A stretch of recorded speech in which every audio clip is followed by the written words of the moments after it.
Salut à tous, on se retrouve dans cette vidéo pour que je puisse vous présenter mes templates, vous montrer un petit peu comment les utiliser de la façon la plus optimale possible, mes astuces, la façon dont moi je les utilise, et vous présenter toute ma collection de templates si jamais vous n'êtes pas encore acheteur et que vous êtes juste des curieux, que ce genre de template, de modèle de présentation client peut vous intéresser. Dans cette vidéo, je vais vraiment vous présenter tous mes templates, je vais m'attarder sur chacun d'entre eux. S'il n'y a qu'un seul template qui vous intéresse parce que vous n'avez par exemple acheté que la charte graphique ou alors le document de stratégie de marque, je vous conseille quand même de regarder la première partie, le premier tutoriel du premier template. Il s'agit de la stratégie de marque parce que c'est dans cette partie, dans ce chapitre-là, que je vais vous expliquer toutes les fonctionnalités qui sont disponibles sur mes templates. Tous mes templates sont composés de la même façon, ils ont été conçus de la même façon. Donc si vous voulez toutes les instructions complètes, je vous invite à regarder ce chapitre stratégie de marque. Vous le regardez en entier et ensuite vous passez, si vous en avez envie, au chapitre sur le template qui vous intéresse vraiment. En tout cas, si vous ne me connaissez pas, je m'appelle Aude Assaker, je suis brand designer depuis 3 ans maintenant. Je travaille à mon compte, je suis auto-entrepreneur et j'ai construit ma communauté et tout mon système, tout mon business sur Instagram, donc via les réseaux sociaux. C'est comme ça que je trouve mes clients,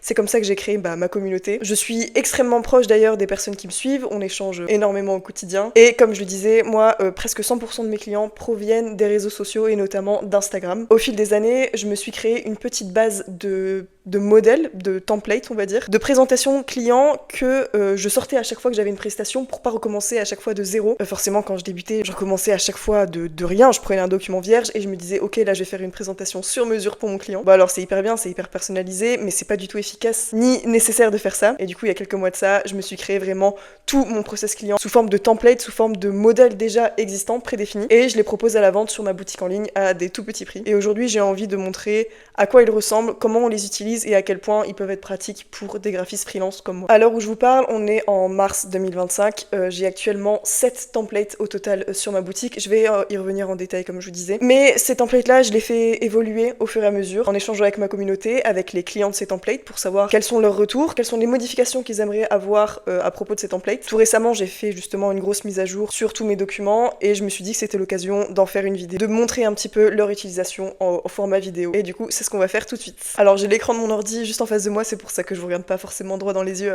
tout le long de la vidéo. Mais en tout cas, avant de commencer, je voulais préciser que l'intégralité de mes templates est disponible sous 2 formats. Donc moi, je travaille sur Illustrator pour la mise en page de ces documents clients, et j'ai aussi fait une version un peu plus junior qui a été développée sur Canva. Donc en fait, quand on télécharge le template, on l'a à la fois au format Illustrator et au format Canva aussi. Une des questions qu'on me pose le plus souvent quand je présente mes templates et que j'explique qu'ils sont disponibles au format Illustrator, c'est pourquoi tu n'utilises pas InDesign? Et en fait c'est totalement légitime comme question parce que Illustrator en fait c'est un des logiciels qui fait partie de la suite Adobe, et dans cette suite Adobe on a un logiciel pour un domaine d'activité on va dire. En général Illustrator c'est pour la création vectorielle, la création pure de logos par exemple, et InDesign on l'utilise notamment pour la mise en page, pour des documents plus ou moins complexes selon moi, pour des livres, pour des magazines, enfin vraiment, pour moi InDesign ça s'adresse vraiment à des personnes dont le métier est de faire de la mise en page pure, et non pour de simples entre guillemets documents clients comme moi je peux proposer. Moi j'utilise Illustrator pour ma création de charte graphique, donc l'identité visuelle complète pour mes clients, et je l'utilise aussi pour ma mise en page.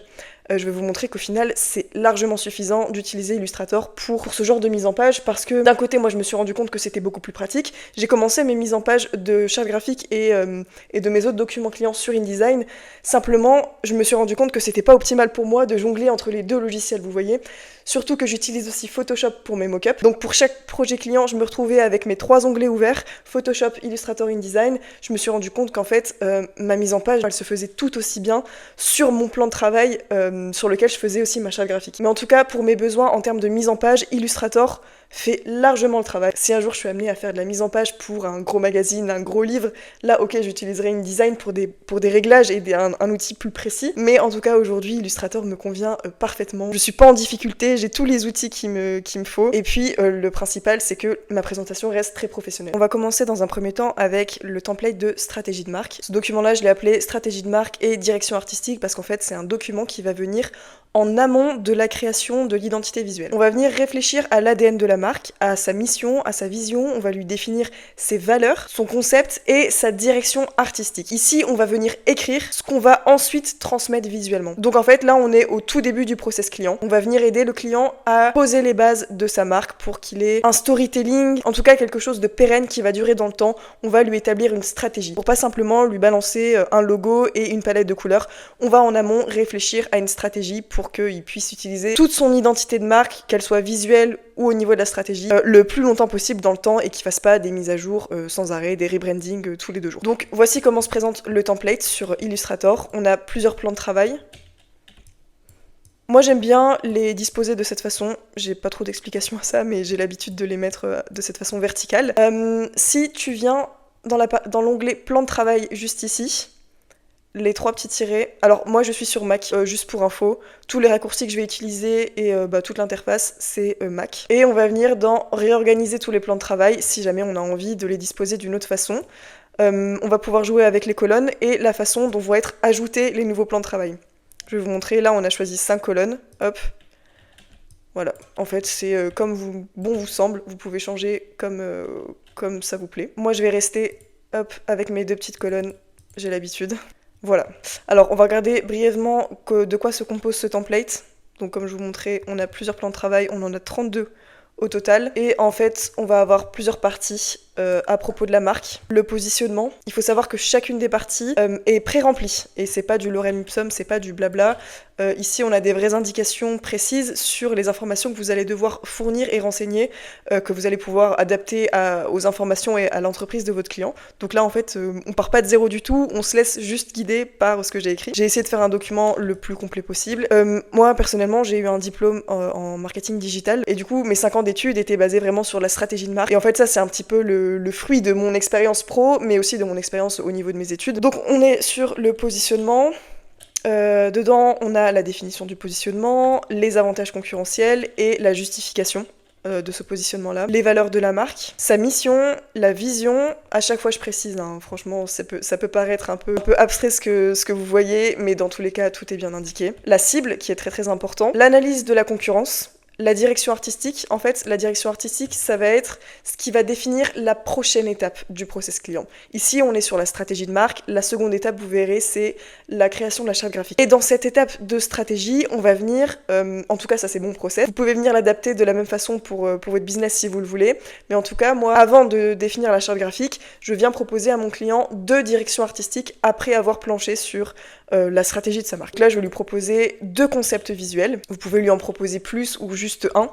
Vous aurez juste à ajouter des plans de travail. Ça se fait toujours ici dans le panneau plan de travail. Le petit onglet là, nouveau plan de travail, c'est un petit plus. Voilà, j'ai laissé pas mal de zones pour venir ajouter des mock-ups. Et tout est remplaçable, tout est personnalisable à 100%. Comment on peut utiliser ce template ? J'ai fait en sorte qu'il soit le plus facile, de le personnaliser, le plus rapide pour pas perdre trop de temps. Ça fait partie de ma mise à jour d'ailleurs, j'ai tout remis à plat. En fait, ici, on va venir dans la partie nuancier. Si vous n'avez pas la fenêtre nuancier qui s'affiche sur votre plan de travail Illustrator, vous allez venir ici tout en haut, dans la barre ici, fenêtre, et vous allez voir ici tous les outils que vous pouvez ajouter. Et donc ici, on peut voir que moi, mon nuancier, il est déjà sélectionné. Si vous, c'est pas le cas, vous cliquez dessus et vous l'aurez en accès. Dans mon panneau nuancier, donc quand vous ouvrez votre fichier Illustrator, vous allez avoir ça tout de suite. Toutes les nuances qui sont utilisées dans ce document sont présentes ici. Ce sont des nuances de gris et vous avez ici 4 couleurs qui correspondent à mon petit persona. Voilà. Et en fait, ce qui va être intéressant avec le fait d'avoir organisé toutes ces couleurs, toutes ces nuances dans le panneau nuancier, c'est qu'on va pouvoir très rapidement venir remplacer toutes les couleurs de ce template en les adaptant à l'image du client pour lequel vous travaillez. En général, on fait ça. On ne met pas les couleurs du document à sa propre image. Par exemple, moi, quand j'ai un client, je vais pas lui créer un document aux couleurs de ma marque, mais plutôt aux couleurs de sa marque parce que c'est son document, c'est sa stratégie, c'est lui qui paye pour ce service, donc je vais pas venir être intrusive. Ça, c'est propre à chacun, mais c'est le conseil que je peux donner en tout cas. Alors, comme j'étais en train de vous expliquer, on va pouvoir personnaliser les couleurs en quelques clics pour tout le document et pas venir à chaque fois changer la couleur de ce texte et de ce rectangle-là. Je vais vous montrer. Hop, par exemple, je viens de sélectionner ce rectangle de couleurs, donc là il y en a 2 puisqu'ils sont groupés. J'ai envie que cette couleur-là, elle soit définie, elle soit la même pour tout mon document, que tous les rectangles-là soient la même pour tout mon document. On va venir sélectionner l'objet en question. On va aller tout en haut dans Sélection. On va aller dans identique. Et là, on va prendre couleur de fond, puisque c'est la couleur de fond qu'on voudrait adapter pour tout le document. Imaginons que mon client, lui, les couleurs de sa marque ou de son univers en tout cas tendent plus vers le violet. Hop, on sélectionne violet et en fait, vous allez voir qu'ici, toutes les couleurs noires de mon document ont été changées en violet. Là, vous avez vraiment l'assurance, hop, de ne rien louper. Moi, ça me fait gagner un temps fou quand je fais ça. Pareil pour les textes, il faut savoir que tous les textes de ce document sont de la même couleur, donc ça c'est facile. On sélectionne encore la couleur du texte, donc on prend un texte au hasard. De toute façon, on va venir dans sélection identique, couleur de fond. Et là, pareil, imagine que tous mes textes doivent être de couleur... Bon, faut que ce soit un peu stylé. Ok, ça va pas être stylé, mais c'est pas grave, c'est juste pour l'exemple. Rose foncé, on va dire. Voilà, tout a été changé. Voilà, je suis revenue à 0 pour pas avoir une avalanche de couleurs sous les yeux. Donc là, je vous ai montré comment modifier les couleurs d'une façon hyper simple. Je vous ai montré là pour les éléments de la présentation, mais n'oubliez pas, on a aussi le petit persona qui est juste là et qui est composé de ces 4 couleurs présentes dans le nuancier. D'ailleurs, j'ai précisé nuancier persona. Bref. Donc là, concernant les couleurs, on est ok, on sait comment changer tout ça de façon hyper rapide. Maintenant, je vais vous montrer pour les polices comment les changer dans ce document-là hyper rapidement, encore une fois. Dans tous mes templates, je n'ai utilisé que 2 familles de polices, et une en particulier, il s'agit de la Montserrat et de la Poppins. Majoritairement, vous allez avoir de la Montserrat. Donc en fait, ça va être encore plus facile de pouvoir modifier d'un coup toutes les polices du document. Alors, on va venir jeter un œil à la façon dont ce document est composé au niveau des polices. On va aller dans texte, trouver, remplacer la police. Voilà, ici on a toutes les polices qui composent le document. Et alors là, ça va être au choix. Soit on va venir les remplacer ici directement dans ce panneau. Petite parenthèse au fait, pour avoir accès à ces polices, soit vous les avez déjà installées sur votre ordinateur, soit dans le drive auquel vous avez accès quand vous passez la commande du template, vous avez 2 fichiers qui comprennent ces 2 polices-là. Vous pouvez les installer et vous avez toutes les variations des polices. Donc la italique, black, regular, bold, enfin vous avez tout. Et il faut que vous les installiez sur votre ordinateur pour pouvoir les utiliser. Et ici, vos polices récentes. Et en fait, quand vous allez venir sélectionner, cliquez sur la liste des polices du document, voilà, vous pouvez voir en surbrillance à quoi elles correspondent. La Montserrat regular, c'est ici par exemple. Vous avez plusieurs options. La première, c'est de venir remplacer vos polices directement dans ce panneau. Donc en fait, vous cliquez sur la police que vous voulez remplacer. Par exemple, ici, on a la police Montserrat regular. Et on va venir la remplacer par la police du... Donc là, moi, j'ai choisi les polices qui sont récentes. Qu'est-ce qu'on a ici? On a du... Allez, bingo. Voilà. Remplacer. Donc là, j'ai cliqué sur remplacer. Il n'y a que le texte qui était en surbrillance qui a été remplacé par la nouvelle police. Si j'appuie sur tout remplacer, comme là, vous pouvez voir que la Montserrat regular a été entièrement remplacée dans ce document par la police Bingo Dylan. La deuxième façon de faire, ça va être comme pour les nuances. On va venir sélectionner la police qu'on souhaite remplacer. Donc ici, j'ai une police Montserrat Black. Sélection identique. Et là, en fait, on va pouvoir faire plusieurs choses. Remplacer soit la famille de police, en l'occurrence, ici, la famille, c'est la Montserrat. Famille et style de police, donc là, toutes les polices qui sont Montserrat Black. Ou alors, je vais pouvoir aussi sélectionner toutes les polices du document qui sont Montserrat Black et de la taille de mon titre. Donc là, je vais plutôt remplacer la famille et le style de police, donc Montserrat Black. Voilà, elles ont toutes été sélectionnées. Et en fait, je vais venir remplacer la couleur par ce rose. Et voilà. Donc c'est hyper pratique, hein, c'est un gain de temps de fou. Si finalement je veux pas que cette police-là, elle soit une Montserrat Black, j'ai aussi la possibilité de lui attribuer une nouvelle police, et ça va devenir par exemple Coolvetica. Alors, on va venir maintenant s'intéresser aux calques qui composent ce document. On en a plusieurs, je les ai bien rangés, bien triés lorsque j'ai créé ce template. On va avoir le template en action. Ici, quand vous l'ouvrez par défaut, il est désactivé, il n'est pas affiché. Je vais cliquer dessus pour qu'on voit ensemble son utilisation. Voilà. En fait, c'est un aperçu du template une fois qu'il a été mis en page. Donc là, en fait, c'était un projet fictif que j'ai fait spécialement pour la mise en page de mes templates. Vous pouvez voir un peu à quoi ça ressemble une fois qu'il a été mis en page, ça peut vous donner des idées. On a des mock-ups, on a des images. L'idée vraiment, c'est un peu de donner vie au template, de vous inspirer, de vous projeter, de vous montrer ce que ça peut donner une fois mis en couleur. Vous pouvez le désactiver ou l'activer en appuyant sur le petit œil ici. Toujours dans ce panneau calque, on va avoir la partie ici guideline qui est verrouillée par défaut. Je vous conseille de la laisser verrouillée si vous voulez un affichage des plans de travail comme moi, c'est-à-dire tout en longueur comme ça avec 2 colonnes. Sinon vous pouvez désactiver et les hop, les bouger, les repères. Ce sont les règles que j'ai disposées sur le document pour laisser des espaces vides, laisser des marges en gros sur le document. On va avoir aussi le calque texte. Si je le sélectionne, vous pouvez voir, il s'agit de tout le texte qui est présent dans ce document. Ensuite, on va avoir toute la partie éléments, pareil. Les éléments, ça va être notamment ici les petits icônes, du tracé, là aussi. Tout ce qui est en surbrillance rose, il s'agit des éléments. Et c'est intéressant en fait de trier, de pouvoir organiser les calques pour pas se perdre. Et dans un dernier temps ici, toute la partie remplacée, ce sont tous les mock-ups, tous les emplacements dédiés aux mock-ups que vous allez pouvoir utiliser. Pareil, c'est important de tout regrouper au même endroit pour pouvoir s'y retrouver et pas avoir tout un flot d'innombrables calques. Donc voilà, au niveau de l'organisation de mes calques, j'ai pris pas mal de temps à organiser tout ça, à mettre en place tout ça. Mais je vous conseille de garder cette organisation ou en tout cas de vous faire la vôtre, mais en tout cas d'être un minimum organisé dans vos travails parce que je vous promets, on peut très rapidement s'y perdre. Vous avez pu voir que dans cette présentation et dans les autres qui vont suivre, il y a pas mal d'emplacements grisés comme ça. Et en fait, ce sont des emplacements qui ont été prévus pour que vous puissiez y mettre des images ou des mock-ups. Par exemple, ici, cette grande page, dans le calque en action, on va voir, j'avais mis cette image-là. D'ailleurs, pour avoir accès à ces images-là, vous avez tout dans le Drive sous un document qui s'appelle Exemple, sous un fichier qui comprend tous les plans de travail, comme ça de façon individuelle, et ce fichier s'appelle Exemple. Il faut absolument que vous le téléchargiez sur votre ordinateur pour que ce calque-là puisse fonctionner. Je vais vous montrer, moi, dans mon Finder. Hop, je me suis fait un document qui est installé en local sur mon ordinateur qui s'appelle Template Stratégie de marque. Et ici, j'ai tous les documents nécessaires pour utiliser mon template. Et j'ai notamment le fichier exemple ici dont je vous parlais. Et en fait, voilà, il est composé de toutes les images du calque en action. Et en fait, si ça, vous ne l'avez pas sur votre ordi, ça ne va pas s'afficher correctement sur votre document Illustrator. Donc faites attention de bien installer ce document-là pour vous permettre d'utiliser mon template d'une façon optimale. Je reviens à mon emplacement de mockup qui est grisé ici. Si vous avez envie de le remplacer du coup par une image partie de votre projet client, par exemple, je vais venir importer ici cette image qui fait partie d'un de mes derniers projets clients en date. Si j'ai envie de la faire figurer dans mon template, rapidement, je viens placer l'image en question sous la partie grisée. Je sélectionne les deux éléments. Et là, je viens créer un masque d'écrêtage. Moi, j'utilise le raccourci qui est, hop, CTRL-7. Voilà, en fait, c'est bien mieux de faire ça plutôt que de venir recadrer l'image parce que ici, en fait, vous pouvez voir, dans le calque, on va atteindre le calque en question. Vous voyez, ça crée un dossier écrété, un dossier, un masque d'écrêtage. Et on va avoir ici le groupe, donc c'est-à-dire l'encadré, la délimitation du plan de travail, on va dire.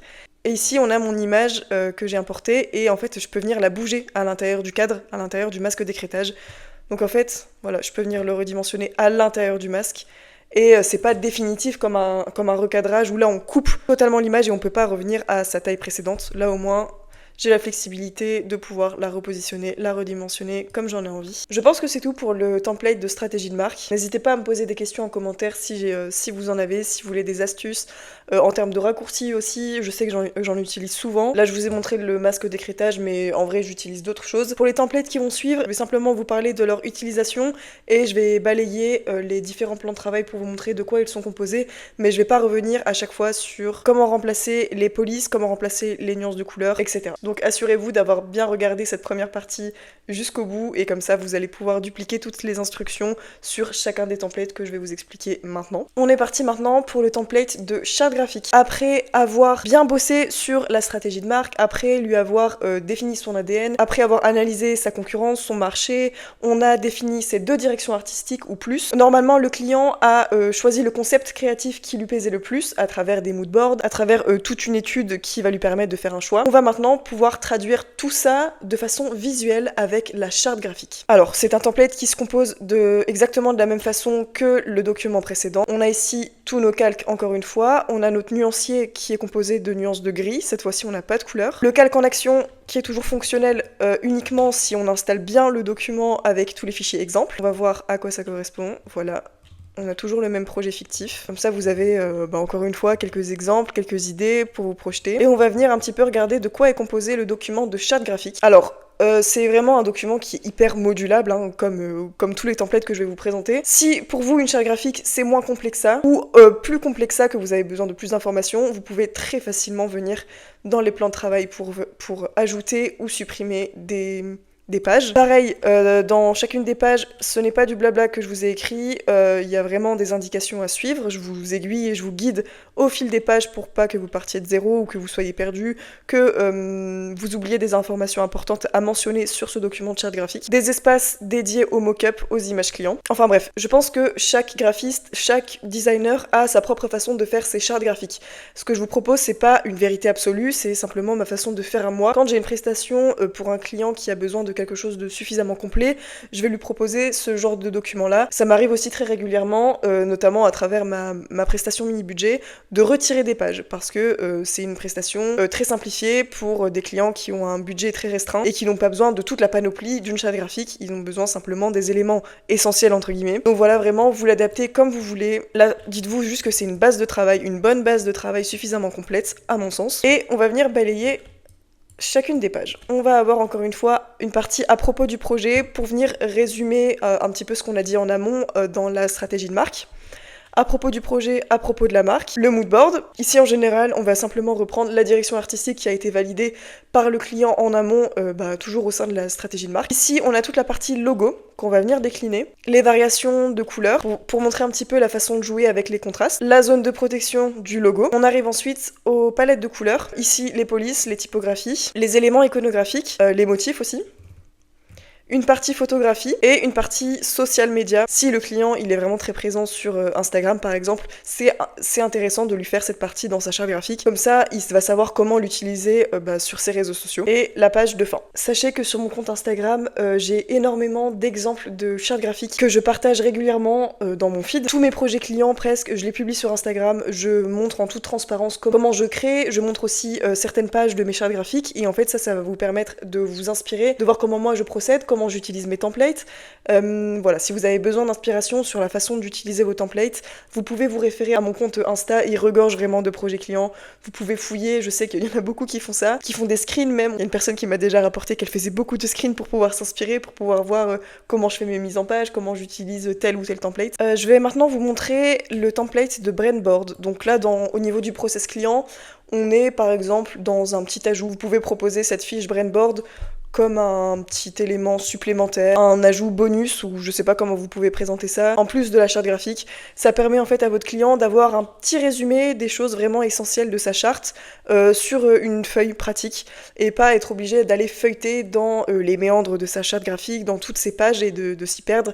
Là au moins il a toutes ses infos, pas de façon hyper complète, mais au moins toutes les infos essentielles on va dire pour son quotidien, réunies sur une petite fiche. Ça en général ça fonctionne bien, ça plaît beaucoup, c'est esthétique.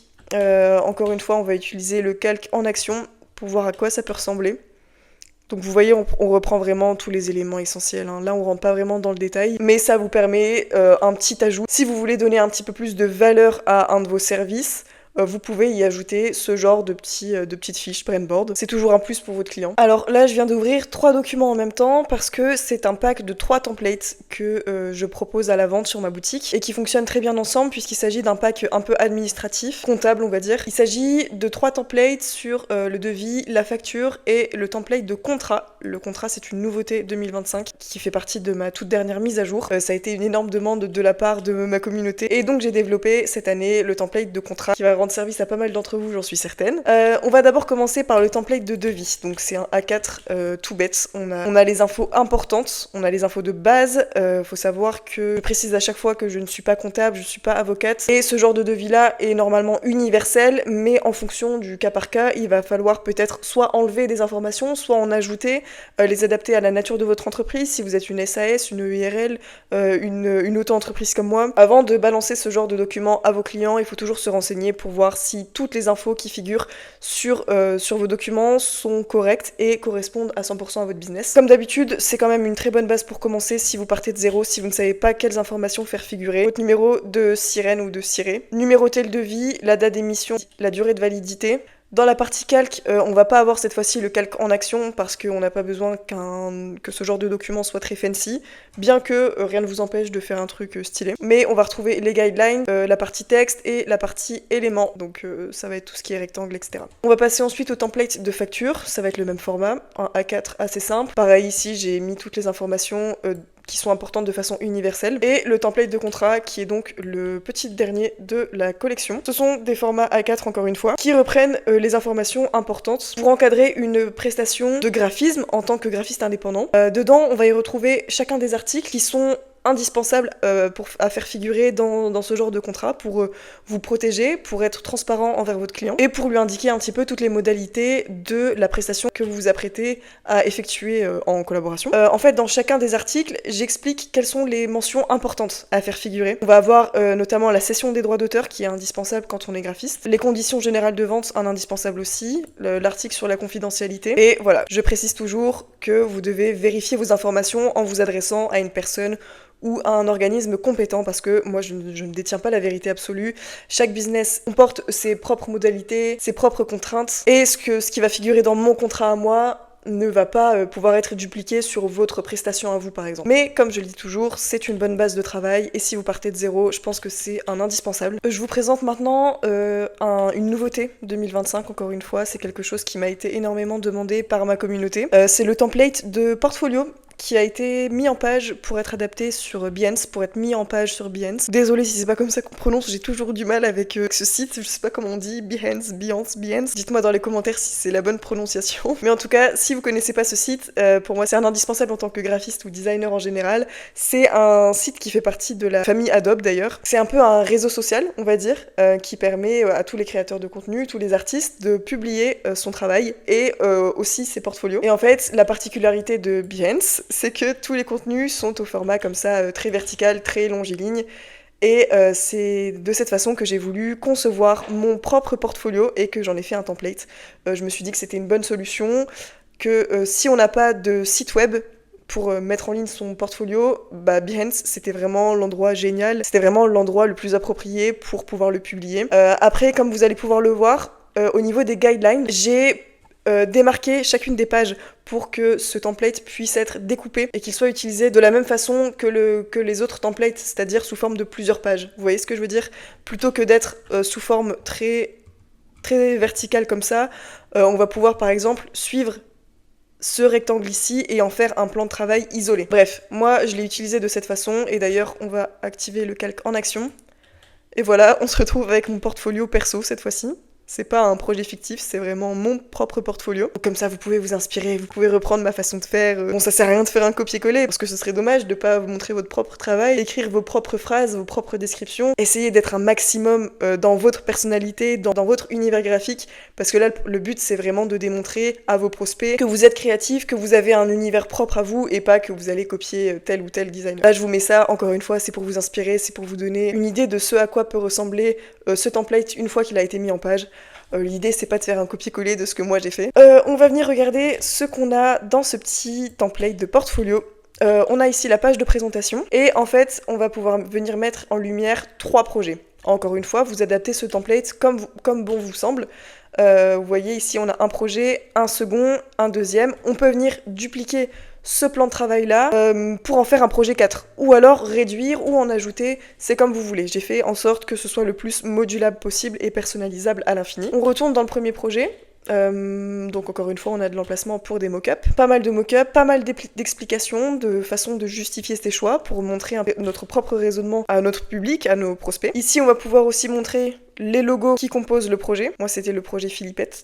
J'étais trop contente de pouvoir le mettre dans mon portfolio. Ici, la palette de couleurs et les valeurs du projet. C'est toujours intéressant de voir la transcription visuelle de ce qu'on a travaillé en amont en termes de stratégie. Et encore un emplacement de mock-up.